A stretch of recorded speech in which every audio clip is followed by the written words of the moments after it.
A note to the listeners, episode 93 contains some very brief explicit language. Word nerd, wordsmith, wordy, wordless.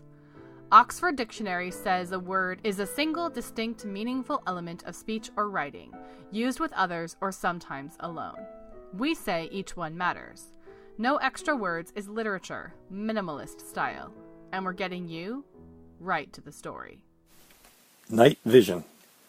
The pre-dawn desert sky was still dark as the deputy leaned down towards the open driver's side window and said, "You really expect me to believe that?" "I saw it, and even I don't believe it," the young man replied nervously to the officer, shining a flashlight in his eyes. "Why don't you follow me to headquarters and explain it to the sheriff and let him sort it out?" With 2 pounds of good Colorado weed hidden inside the spare tire of his 7-year-old Chevy Malibu, Rory Duggan was jumpy as hell about going anywhere near a local sheriff's office. But, having already told the deputy what he saw, he really had little choice. A quick 6-mile ride brought Rory to the double-wide trailer that served as the sheriff's office, municipal court, and 2-cell jail. Last time Rory got this close to shields and bars, he was in handcuffs. 3 days in that Las Cruces rat hole should have been enough to cure him of doing anything that stupid again. But here he was transporting weed from Colorado to New Mexico and Arizona. Not enough to raise the suspicions of local dealers whose ties to the cartels could have him hanging upside down from an overpass, but certainly enough for law enforcement to charge him as a drug trafficker. While parking his car, Rory wondered if his outlaw mentality was genetic. After all, his daddy was doing time in Texas because he wouldn't flip on his 32-year-old girlfriend, Yvonne, even though it was her idea to rob Sparkles, the strip joint on the south side of San Angelo. Yvonne got across the Mexican border with some 11 grand, a lot of it in singles, while Jack Duggan got 8 years. Rory stepped inside the cluttered sheriff's office, not much bigger than a closet, and faced Albert R. Poe, who seemed more like a Baptist preacher than a lawman. But his constant scowl and steely eyes made up for the lanky frame. Sheriff Poe leaned back in a wooden swivel chair that looked like a prop from a Coen Brothers film and said, "David here tells me he spotted you speeding across Mel Pershing's ranch. And when he pulled you over, you launched into some lame-ass tale about being chased?" "Yes, sir, that's right," Rory replied. "Well," Sheriff Poe said, "out here we take trespassing seriously. You could have got your ass shot and spent some time over there." Poe pointed to a steel door, behind which Rory suspected was a cell, likely smelling of piss and God knows what else. "That was not my intent," Rory said, and then quickly added, "Sir." "Just what in the hell was your intent?" the sheriff pressed. "Like I told your deputy, I was on my way to Hernandez when this truck, or what I thought was a truck, comes out of nowhere and starts riding my ass. I sped up and it stayed right behind me. The faster I went, the faster it did. I tried to pull over to let it pass, but it just pulled over with me. I couldn't shake that thing." Sheriff Poe interrupted Rory. "Sounds like a movie I saw once, and that was fiction too." "Sir," Rory said, "I swear it's all true. The only thing I could do was run clear off the road into the brush. Even then, it followed me.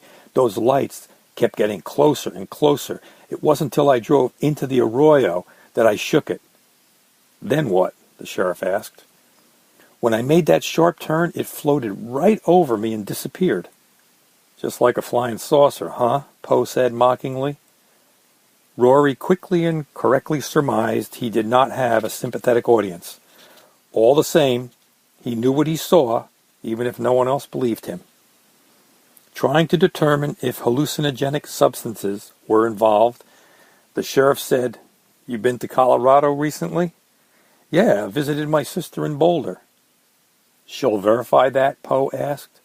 "Absolutely," Rory replied, confident his friend Carlotta knew the drill and what to say if such a call ever came in. "Just give her number to Deputy Milby and he'll confirm it." "Yes, sir," Rory said, hoping that would end the impromptu interrogation. The sheriff looked to his deputy. "Dave, the vehicle check out?" With the vision of that weed-filled spare tire dominating Rory's attention, he tensed up awaiting the deputy's response. After the longest 15 seconds of Rory's life, Milby said, "Yes, sir, all in order." Sheriff Poe turned back to Rory.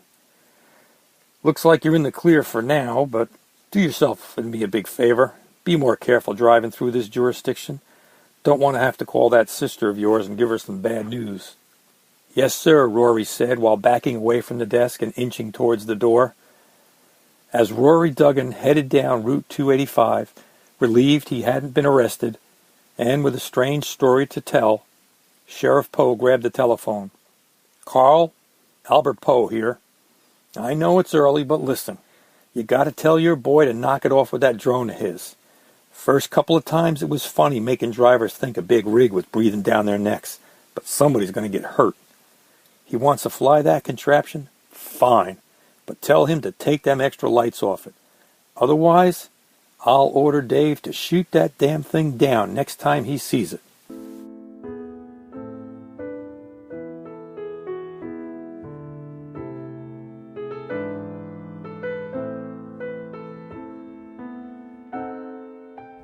Hello there! Welcome to No Extra Words, the Flash Fiction Podcast.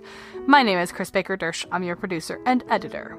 I'm going to flip the order a little bit today. I'm going to talk about today's episode first, and then do a little bit of our recurring NaNoWriMo segment, where we talk about the countdown to November. It's always fun to throw things in different order for you guys, isn't it? So, this is our Halloween episode, kind of. I was telling my husband, I'm kind of a Halloween agnostic. I'm not against it. There's nothing wrong with it. Halloween was not a huge part of my childhood experience. My mother didn't love it. I don't think her objections were religious. She had some weird trick-or-treating hang-ups. I don't know if it was the scare that turned out to be fake about razor blades and the candy that was famous in the 1980s, or if she just had weird hang-ups about begging from the neighbors. But trick-or-treating was not something we did as little kids, except to the, 2 neighbors that we knew. She backed off a little bit when we got older, but only for that tiny window until we became teenagers, because she didn't like teenagers out causing mischief on Halloween. So we always had costumes. There was always something going on. We'd carve pumpkins, some of those basic things. But in terms of me as a kid, it was not a huge defining moment of my fall. And so as an adult, I don't really understand it. I don't like scary movies. It's just not really my holiday. I have a 3-year-old. He's going to be Mike Wazowski. His favorite movie in the world is Monsters University. So I like that aspect of it, but the other part, I'm not against it. It just confuses me. It's not my particular calling in life for Halloween. My choir has a Halloween dress-up practice, and our director asked me the day what I was going to be, and I just looked at him blankly like, I have to be something? I mean, the 3-year-old has a costume. So when it comes to planning a Halloween episode, I didn't really want to do spooky stories, or it's just not really me. And then Michael Anthony's piece landed on my desk, and I thought, how cool, I can do a different kind of scary story. The sort of scary story where it's adults having the fear of God put in them for reasons that have zero to do with ghosts and demons and supernatural types. So that was Michael Anthony's story, and we're going to close with, after our NaNoWriMo segment, a story that just makes me laugh because it's how 2 women can put the fear of God into the 2 men in their lives. And while my particular spouse is not like the men in the story, I can appreciate that. So that's our different kind of spooky stories episode. And now, before I get to that, I want to go back into our recurring segment. If you love it, because you're a NaNoWriMo fan, awesome. If you hate it, just know this is the middle of the 3-part segment, and then it's going away for another year. So last week I told you what NaNoWriMo was, and a little bit about how my project found me. Today I want to talk a little bit about what I am doing for prep. And I'm not talking about story prep, because I did kind of go through, I'm more of a planner than anything else, and I'm writing an outline. I went through all of that last week. But one of the things I mentioned offhand last week is I have won NaNoWriMo Ugly in the past. To me, winning Ugly is where you realize with 4 days to go that you're 20,000 words short and you just slam them out. And I've done that. it's conducive to winning and getting the pretty NaNoWriMo badge on your website. But in terms of getting an actual good rough draft and getting a story you're still going to like on the other end of it, it's not helpful.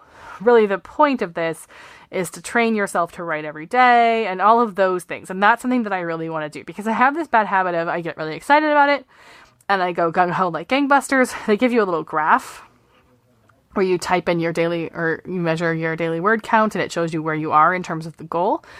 And it looks really fun when you do a big binge write and your little bar on the graph goes up above that goal line.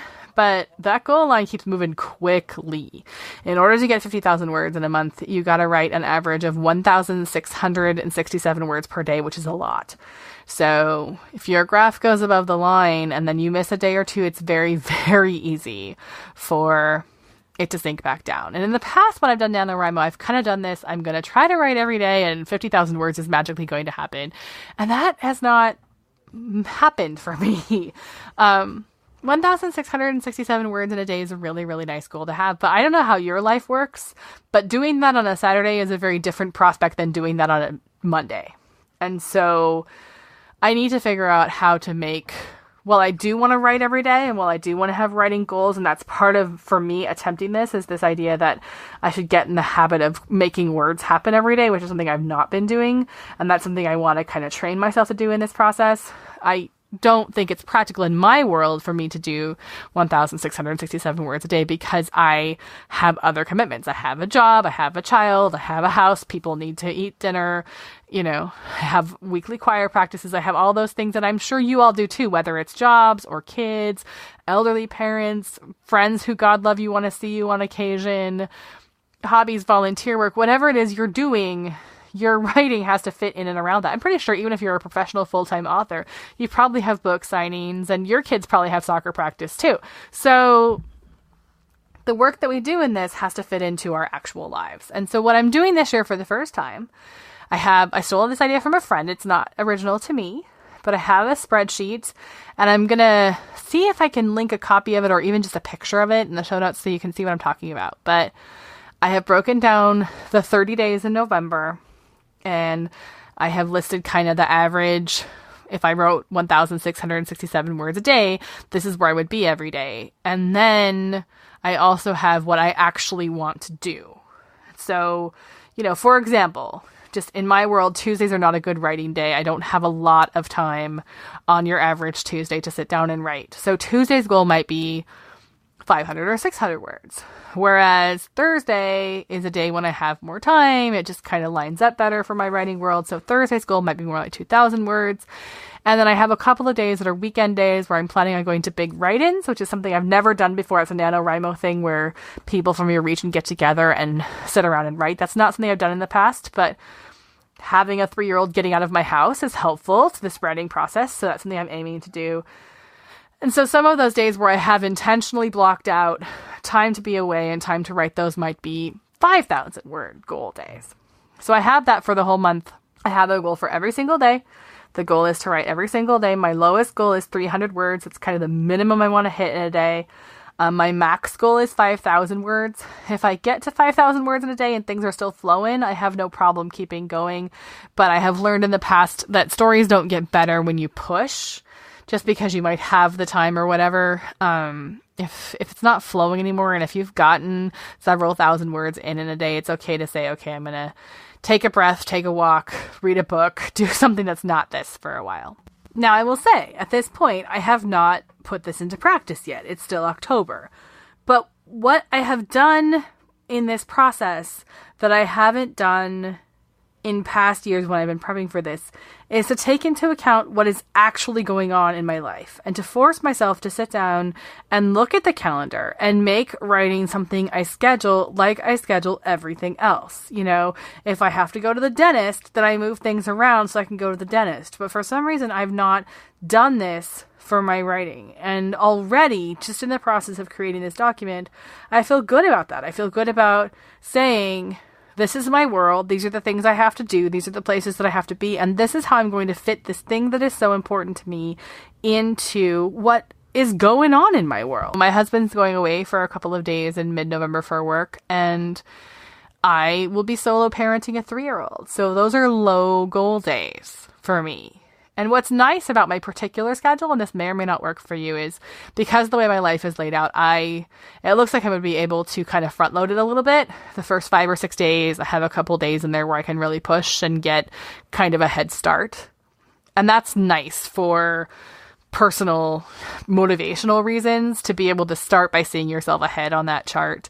And then there's going to be some time in the middle of the month where I know I'm going to lag. But if I keep hitting those little goal days, or I get a time where I'm going to try to hit 10,000 words in one weekend, then I'll be in a place where doing that surges me back ahead. Related to that, please do not endeavor to do this without the support of the people in your life, because unless you're someone who really is in the habit of writing 2,000 words a day, which if you are, congrats. But if you're not, your family, your friends, they're going to miss you. They're going to wonder where you are. And so, talking about this with your spouse or partner, letting people know that this is something that you're attempting to do so that they can support you. I've said it about 6 times in this conversation. I am mom of a 3-year-old. I can't go away on a weekend day and write for 3.5 hours if I don't have the support of my partner to make that happen. I actually have a friend who is parent of a 1.5-year-old, and her NaNoWriMo experience is a birthday present from her wife. She has a birthday in November, and doing that extra kid time so that she can hit her word counts during this particular month is a gift her wife is giving her, quite literally, which I think is really cool. So those are the 2 things that I'm kind of working on for prep as we speak right now. And I'm going to talk about some other things in my last and final NaNoWriMo segment, which is going to hit you in the middle of November.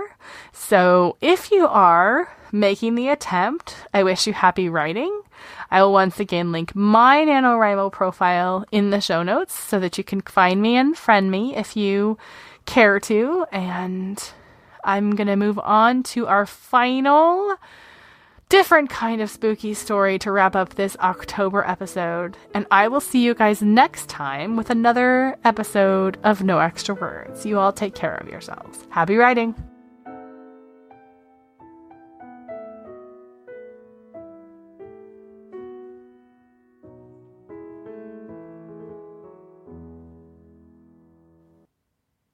The Experiment by T.E. Cowell.